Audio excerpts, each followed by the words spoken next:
น้องจอยหลังจากกินข้าวกันน้ำแล้วสิไปใช้ต่อบัดนี้บ่มีอาหารจะไปชงหมูเขาเมืองไปชงหมู่เข้าเมืองโดยไปซื้อหยังมันจะมาเกลือสาวสุดไปสาวสุด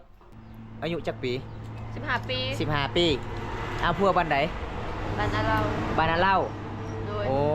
เป็นจะได้เขาไปคอเลยบ่ ไปขอแล้วขะดองเท่าใดเขาให้นะ5 ล้าน25ล้านโดยโอ้อายุ15ปีขะดอง25ล้านต่อ5 ล้าน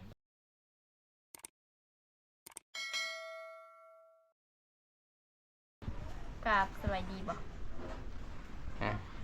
กราบสบายดีและสวัสดีพ่อแม่พี่น้องมื้อนี้มาพบองค์พอกับน้องออยสาวลาวเผาตัวเองคือเก่าสบายดีพ่อแม่พี่น้องมื้อนี้มาพบสบายดีพ่อแม่พี่ สบายดีพ่อแม่พี่น้องฟังลาวและต่างประเทศฟังลาวมื้อนี้มาพอกับน้องจอยสาวลาวเผาตัวเองคือเก่าสบายดีตอนแรงยามแรงๆค่ะยามแรงเนาะโดย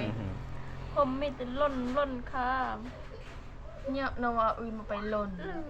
เดี๋ยวคนผมล่นอีกเมนโอ้อายุน้องจักปีแล้วผมล่น15ปีคือผมล่นน้องกินยังมาคือผมล่นโอ้โหกินนัวอะไรบ่กินแป้งมิ้นต้องไปอยู่ลาวถึงจะโทรหากันได้ แมนน่ารักแท้สาวลาวขอบใจเน่ขอบใจเด้อจำรัดขอบใจเด้อจำรัดภูสิดินสาวอ้อยหาผู้บ่าวกินตับอยู่เด้อครับหมู่น้อยว่าเป็นผีเด้อ น่ารักสาวลาวขอบคุณเน่ขอบใจเด้อขอบใจเด้อน้องทั้งสองอยากรู้ความจริงว่าน้องมีแฟนจริงหรือเปล่ายังไม่มีเด้อยังไม่มีบ่โสดค่ะใครพูดว่ามีแฟนยังไม่มีเนาะขนาดคนมีแต่คนคุยเนาะบัดคุยแต่บ่หลาย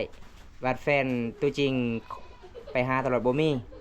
ไม่มีเลยค่ะไม่มีบ่โอ้สวัสดีครับสวัสดีเด้อพี่คิวสวัสดีพี่คิวเยอะดุยละยองสาวลาวนาฮักครับขอบใจเน่ขอบใจเด้อขอบคุณเด้อฮิโลสบายดีฮิโลสบายดีฮัลโหลสลูดอสแม่นบ่ I know speak English เด้อโสดคนคุยทิ้ง หมู่น้อยว่าโสดคนคุยทิ้ง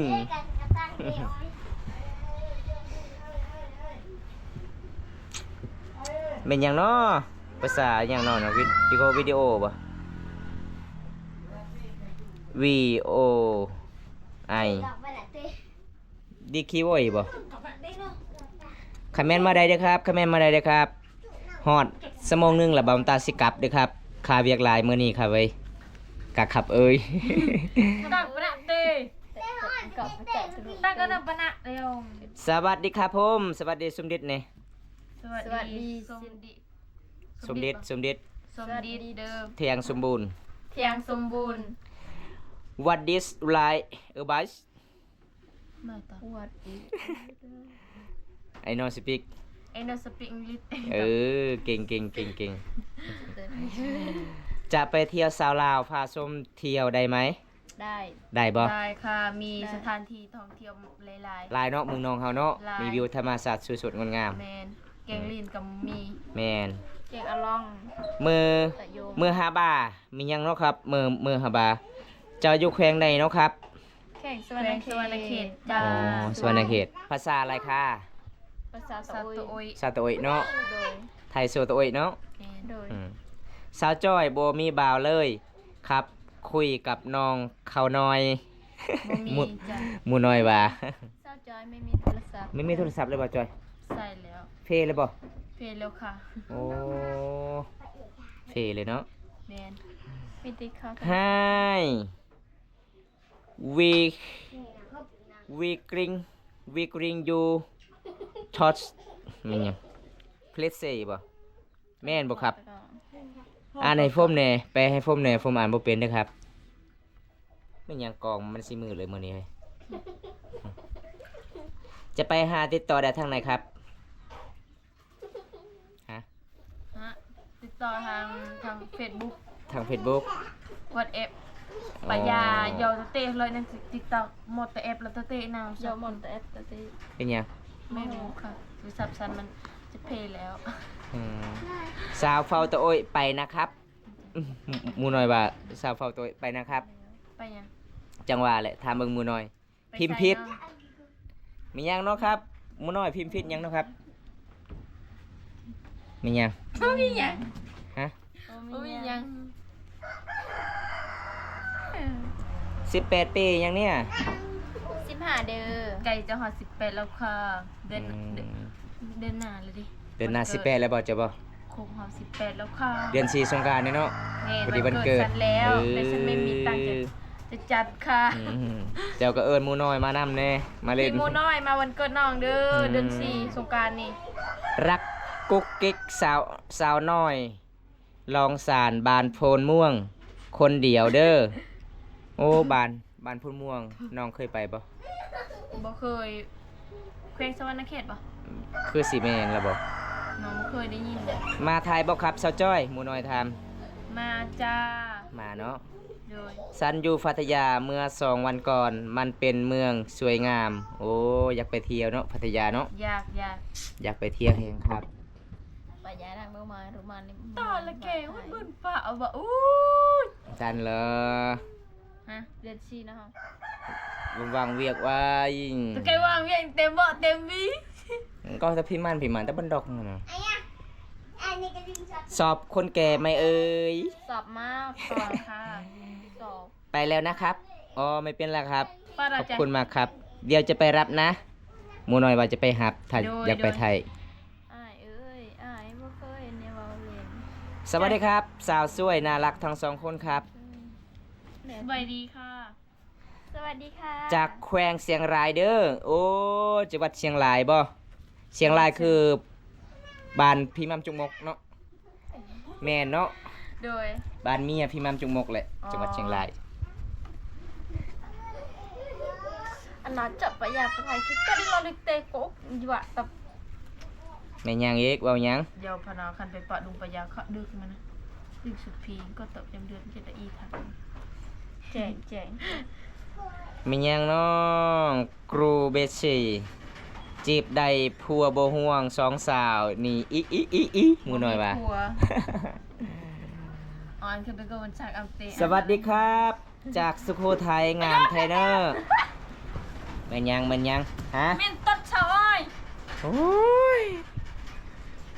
เป็นจังไดฮะ ในไอ้น้ำแร่เยอะ ขอสาวลาวแต่งสินสอดเท่าไรครับฮะ พลา50 ล้าน คนละ50 ล้านบาทบ่ โมเมนเงินไทยนะ87,000ค่ะ แต่เงินลาวนะ50 ล้าน โอ้โดย อ้ายเอ้ยอ้ายบ่เคยในเว้าเล่น เบาเบายังเบาเล่นเบาแท้บ่ อ้ายเอ้ยอีนั่นเว้ยคำเอ้ยอ้ายบ่เคยดีเว้าเล่นเอ้ยเว้าเล่น ห้องแล้วไหมห้องเบิ้ง งบ่สุด อ้าวคือห้องบ่ลายน้องอ้อยน้องจอยเข้าใจบ่ FC ถามมากุ้งขาวเป็นไงน้อย ไม่ได้เข้าใจ บ่เข้าใจบ่ โดยอ้ายได้เข้าใจบ่ บ่บ่ฮู้คือกัน เท่ากับเงินไทยเท่าไรค่าสินสอด 87,000 โอ้87,000เนาะก็แม่น87,000 เดี๋ยว 305 กว่าทานกดไลค์หน่อยครับสาวจะได้มีของกินกัน แมนมือหน่อยฝากกดไลค์เด้อมือหน่อยเอ้ย น้องบ่มีอะบ่นายเอ้ย ฝากกดไลค์กดใจ บ่นายเอ้ยตายังบ่ขึ้นได้ ไม่ยังไม่ยังบ่ขึ้น อ๋อช่างเจ็ดตีหนูนะไปน้ำเจ็ดตอนไปยาไปอังไม่อุ่นฮีกันละมันนั่ง โอ้นี่มั้ง เอาไปอุ่นฮียองกระไปเลย อืมไปละอัน ยังไม่ไป ไปจะก็โอนเจอปะไปจะเป็นตาโอนเจอ พิมพ์น้อยเอ้ยบาบุญตาให้แล้วเด้อน้อง3,500,000 อยากแต่งมีภรรยาเป็นสาวสปปลาว นั่นละได้ อ๋อ สปปลาวก็คือคนลาว อืม กดใจให้แล้วครับสู้ๆครับ โอ้ขอบคุณหลายๆด้วยครับ นิธิขอบคุณมากๆครับขอให้อยู่ดีมีเฮงเลยครับ กดใจไปยังกูสปอเต้ กดใจกดไลค์ฝากถึงกุ๊กกิ๊กสาวน้อยลงลองสารบานโพนม่วงในเดอร์คาดองในอนาคต เงินสดฟันลานกีบทรายคำสาวบาทครับ โอ้ครับผมขอบคุณหลายๆครับ ไปเลยจ้า พี่เขาพูดภาษาอังกฤษ อ๋อ พูดภาษาอังกฤษได้บ่ภาษาอังกฤษ บ่ได้ บ่ได้ บ่ได้เห็นภาษาอังกฤษ บ่แต่ภาษาลาวเนาะได้เนาะ ฮัลโหลคือว่าสบายดีบ่ ขณะภาษาลาวก็ยังบ่ฮู้หลายเนาะคำภาษาตะโอยเด้ฮู้หลายบ่ ออนไลน์จบ จบ ภาษาตะโอยเอิ้นดังว่านี่ได้ หมู ปากเด้ ปากโบ ตาเด้ กลองมันเขา กลองมัน ทุบอะไรไว้แล้วฮะ ผมเด้ ซอก ซอกกระแนง กันเองสลับแถว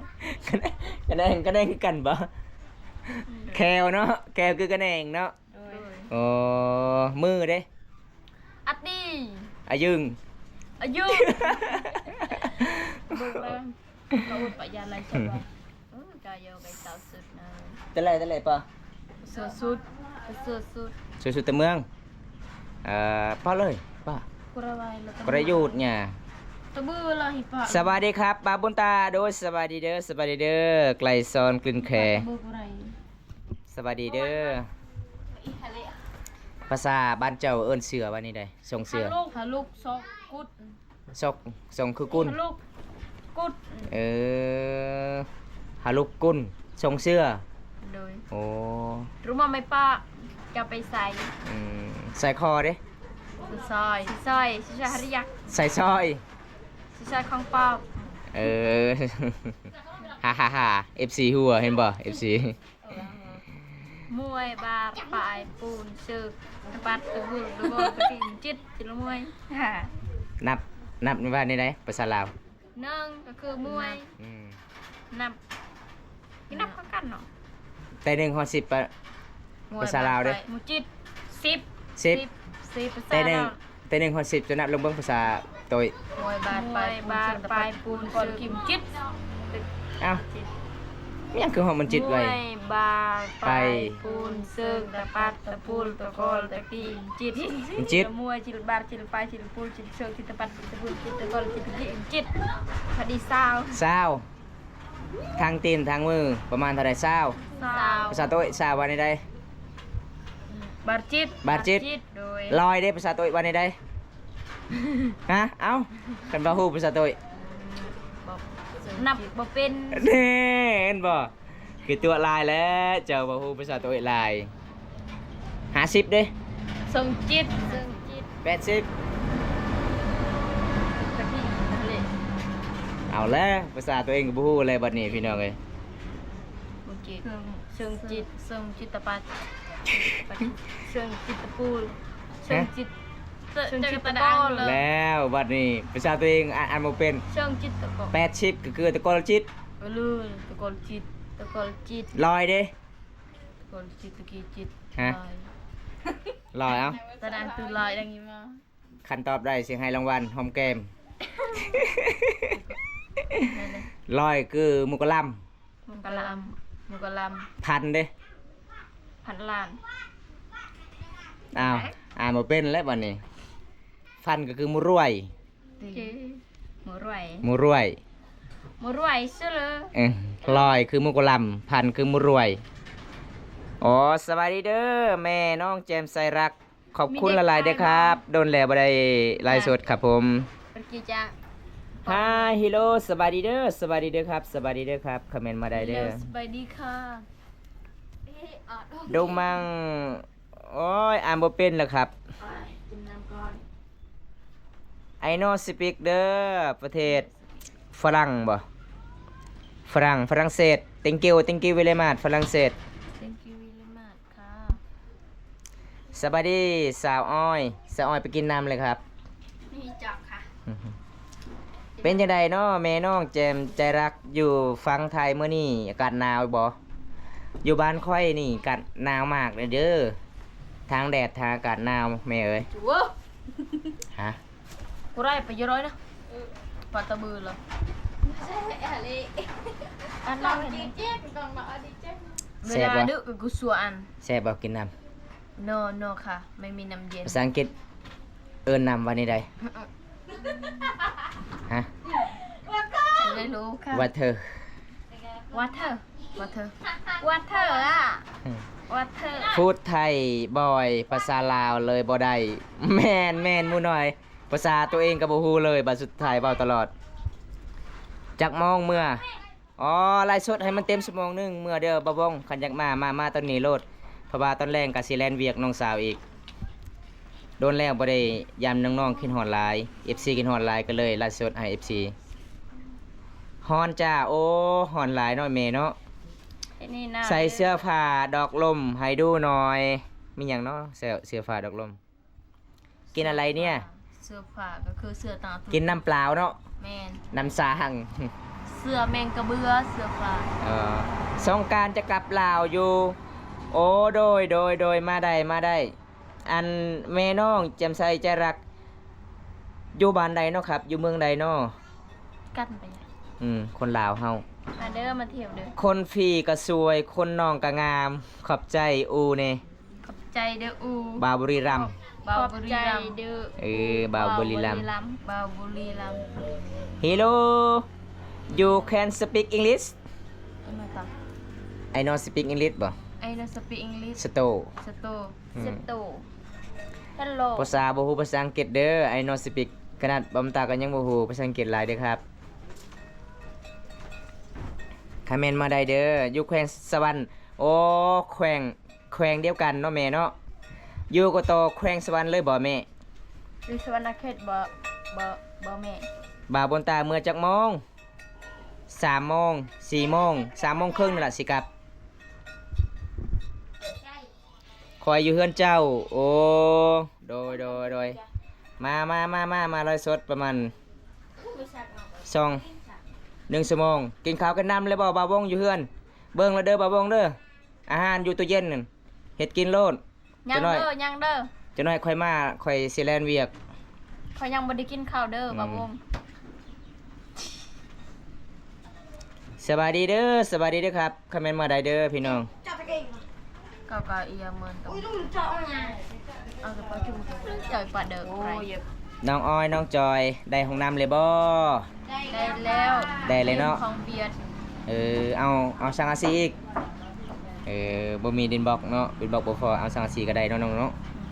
แม่นเบาตาก็เอาดีไหมละแอมห้องน้ำเพชรธรรมดา กันยังบ่ ยังบ่ได้โอ้เมืองสองคอนโอ้ค่อยเคยไปอยู่แม่เอ้ยเมืองสองคอนค่อยไปเฮ็ดงานเฮ็ดครัวก่อสร้างบ้านนาฟองติ้วกับบ้านดงดอกไม้น้องบัวทาอยู่ใกล้ๆกับวัดแม่นค่อยและสร้างครัวสะพานหั่นเด้สะพานโตยาวๆหั่นแม่นค่อยและสร้างอยู่หั่น แต่ ยังบ่ได้กินอยากกินข้าวสาวอ้อยจอยก็มาเลยแม่อยากกินสาวอ้อยสาวจอยนี่ บ่มีอาหารจ้าอยู่เฮือนฉัน แม่น เฮื แม่ อน น น่ะแต่เฮือนเบาบุญตามมากินอยู่นี่ น่าฮักเกินเอาไป ก็ น่าฮักเกินน่าเอาไปทิ้ง ไปทิ้งเน็ตจังใดเนาะครับ คนงามปานนี้ทิ้งบ่ได้เด้อ สบายดีครับบาบุญตาที่ประเทศไทยอยากอยู่ประเทศไทยอากาศเริ่มร้อนแต่2 วันที่ผ่านมาอากาศเย็นอยู่ครับ นอนสบายแต่ตอนนี้ร้อนแล้วครับโฟมประเทศไทย โอ้ขอบคุณละลายเด้อครับ ขอบคุณละลายเด้อฮามัด โย้ยแต่งตัวนี่ไงดาตะดังเด้อ ทิ้งไว้ในใจเห็นบ่หาดเท่าที่ว่าทิ้งไว้ในใจ ดูเลย โดยมาเล่นน้ำแหน่เด้อโดยขอบใจหลายได้แม่เด้อเพราะว่าตอนบอมตาไปเฮ็ดครัวหันไปสร้างไปเฮ็ดสะพานกับบอมตาก็ยังบ่ได้สร้างเล่นช่อง YouTube กันหลายแม่เอ้ยหากก็เฮียนจบใหม่ๆบ่มีเวียกเฮ็ดก็ไปรับจ้าง3บ้านดงดอกไม้นาฟ่องติ้วหนองบัวทาสุดท้ายบ้านหนองบัวทาแล้วก็บ่าวบอมตากลับไต้ฝุ่นล่ะ สร้างครอบครัว แบบนั้นครั้งนั้น เอาเมีย หลังจากเอาเมียแล้วก็ โดนละ ได้ลูกซองก็เลยเฮ็ดช่อง YouTube นั่นแหละไอ้แม่เอ้ยบ่มีเวียกเฮ็ดเรียนจบไปบ่มีเวียกเฮ็ด ย่าไม่กับไพ่ จะไปนอนบ้านซองสาวลาวได้ไหม ได้ ได้บ่ ได้แต่บ่มีผ้าห่มเด้อ คันท้าได้นี่ให้ FC นอนอยู่แถวใด แค่นี้แหละ แค่นี้โลดผ้าห่มบ่มี บ่มี บ่มีผ้าห่มโอ้ปูสาดแล้วก็นอน แมน โอ้ยหนาวแล้ว กับบ่มีเดิ บ่มีก็เอาผ้าห่มนอนแล้ว ก็เอา อยากเข้าไปอยู่ในใจน้องๆครับ โอ้ ได้เลยค่ะ เสื้อน้ำตาลน่ารักมาก จะได้เลยขอบใจเด้อ ขอบใจเกาะแกะวีเฮีย ขอบใจเกาะแกะอีเฮีย เว้ยเฮ้ยมันแม่นวีเฮีย เวเฮย ได้ เป็นตาหักแมนทำตัวดีๆเด้อสาวจอย คอยฟังอยู่หมูหน่อยว่าเห็นบ่ ได้ ทำตัวดีๆเด้อสาวจอย โดย คอยฟังอยู่ได้สแลมดารีอินโดนีเซียกะแคนทิกโอ้ thank you very much เด้อ thank you very much เด้ออินโดนีเซีย สวัสดีครับ คุณบุญตา คุณสาวจอย คุณสาวอ้อย โอ้โดยฟันการสร้างรายได้หรือยังคะอ๋อได้แล้วแม่เอ้ยห้าก็ได้2 เดือนนี่แม่เอ้ยแต่เงินวิวบ่ขึ้นเลยแม่เอ้ยเฮ็ดประมาณปีปลายห้าก็ฟัน3 เดือนนี่โอ้ยพี่อีแม่เอ้ยกะใจมันมักก็ค่อยเฮ็ดค่อยไปละไอ้แม่เลิฟ17ครับคุณบุญตาไม่ยังเนาะครับเลิฟ17บ่เข้าใจน้องเข้าใจบ่เลิฟ17 น้องไม่เข้าใจ บ่เข้าใจบ่โอ้น้องก็บอกเข้าใจเด้อ อ้อยปวดท้องจังเลยอ่ะ ฮะปวดท้อง กินหยังปวดท้อง กินบ่ได้กินหยังตอนเปเปล่าล่ะแม่ไปสอน สอนหยัง สอนเหนียว สอนนิ้ว เดย อยู่ไส อยู่น้ำเซ อยู่ไสละน้อง เดย อ๋อไปหลายคนบ่ ลาย ไม่ยังน้องๆคือบ่ไปนำแม่ ไม่ให้พัก แม่ให้พักโอ้เมื่อวานนี้เฮ็ดหยังคือแม่ให้พักมื้อนี้ วันนี้ก็อยู่เฮือน อยู่เฮือน แต่ว่า ไปชุชา มีหยังไปสุสาฮะไปสระป้า แม่นแล้ว โอ้ยไปสระป้าก็บ่ฮู้เลยพี่น้องเอ้ยไปสระป้าก็คือภาษาบ้านน้องก็ไปสุสา ไปชุสา ไปสุสา โตเลยย้อย ลูกไหมอ้อย เป็นยัง เป็นใครบ่ ก็บินหัวนิดนึ เป็ ง นหัวโอ้โอโลอะโลอะโลโดสบายดีเด้อ เป็นลูกศิษย์ โฟมกดไลค์ให้บาบุญตาคนที่17โอ้ขอบคุณครับนายซีรีส์ครับ ขอบคุณหลายเด้อครับ ขอบคุณหลายๆเด้อครับ ขอให้อยู่ดีมีแฮงงดสุขุสุคนเด้อหรือว่า FC เข้ามาติดตามรับชมเลยว่า FC กดไลค์กดแชร์กดติดตามให้ครับ ขอให้อยู่ดีมีแฮงงดสุขุสุคนเด้อครับ เด้อ ค่ะอยู่ดีมีฮี เป็นยังฮะเป็นยังแม่ฝากซองนำเด้อโดยได้แม่กดไลค์หน่อย ครับสาวจะได้ฟ้าห่มไว้นอน แม่นหมูหน่อย สาวเสื้อน้ำตาลสวยน่ารักหลัก โอ้สาวอ้อยเป็นไข่ใจบ่หมูหน่อยถาม เป็นหัวตรงนี้ค่ะ เออเดยมียังเนาะครับ เก็บสลา อาจารย์ใกล้เลยอาจารย์ใกล้เลย เป็นไก่ปานาเลมสวัสดีครับ คุณโสดโปรดจิบ ดีครับพี่เสริมซิลี่ออกมาหน้ากลองหน่อยจ้า อ๋อฟูไดเนาะฟมบ่อยไหมน้องอ่อนน้องจ้อย โดย กินข้าวยังมาเมื่อนี้ เจียว ฮะ เจียวเพชร เจมักเฟสอันนี้เด้ มะเขือ ป้ามียังมะเขือคือเบิดแมงกินแล้ว บอม ฮะ น้องนี่แหละ ฟุงน้องกินบ่ แล้วเอ็นก็บวกไง อ๋อพี่น้องเอ้ยบ่มีอาหารบ่น้อง อยากกินกระเจ๋ง บ่มี บ่มีอาหาร บ่มีแท้ๆได้นี่เลย โอ้พี่น้องเอ้ยอยากกินบ่สินดาด อยากกิน บ่มีอาหารก็กินมะเขือก็แซ่บเนาะอาหารแบบบ้านเฮาเนาะ เอ้ยจังเลย เป็นหยังคมลายบ่คมลายก็แซ่บเนาะน้องเนาะเอาเอิ้น FC กินมะเขือนำแน่ มากินมะเขือนำกันเด้อ มาเด้อ FC ที่มากินมะเขือนำกันเด้อ กินมะขี้ มะเขือ มะเขือ มะเขือมะเขือนี่พี่น้องสองไอ้น้องกำลังกิน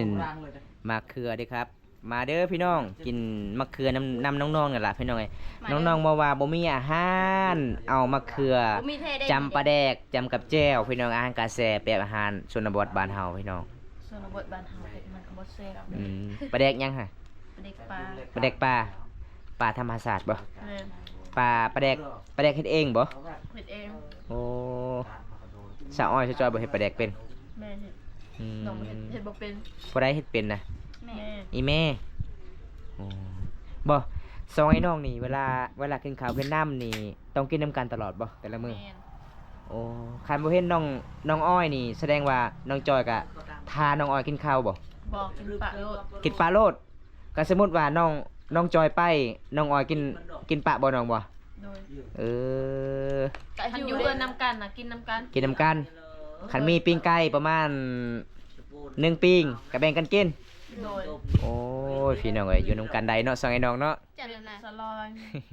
สลอยยาเตละ เออไป เอามะเขือก็แบ่งกันกินเลยไหมมะเขือนี่ เท่าไหร่เด้อมะเขือเนี่ย เฮ้ยเขือนี้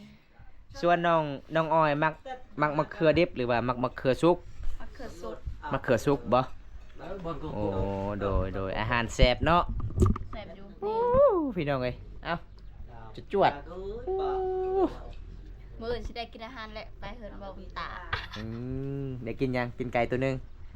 ไก่ตัวหนึง หมูสองตัว หมู2ตัว โดย มาโลด ดังอินแก อ่อนคอมเมนต์แล้วฮะ อ๋อ จ่าย พี่ เลย น้อง ไป เอ้ ยั ย งจ่ายเลย มาเด็กกันตอนหนึ่งแจมมักเฟสมักเขือโอ้ยบัดเท่านี้ล่ะพี่น้องอาหารสาวลาวเฝ้าโตยสองไอ้น้องเพิ่นว่า ไม่ได้คอมเมนต์ บ่มีอาหารก็กินแสบอยู่ได้พี่น้องเอ้ยเคยกินมะเขือ พาขึ้นเขายังโอ้ย น้องอ้อยน้องจอยหลังจากกินข้าวกันน้ำแล้วสิไปใส่ต่อบัดนี้ บ่มีอาหาร จะไปชงหมูเขาเมือง ไปชงหมู่เข้าเมือง โดย ไปซื้อหยัง มีแต่มะเขือสาวสุด ไปสาวสุด นี่เด้อ เพราะว่า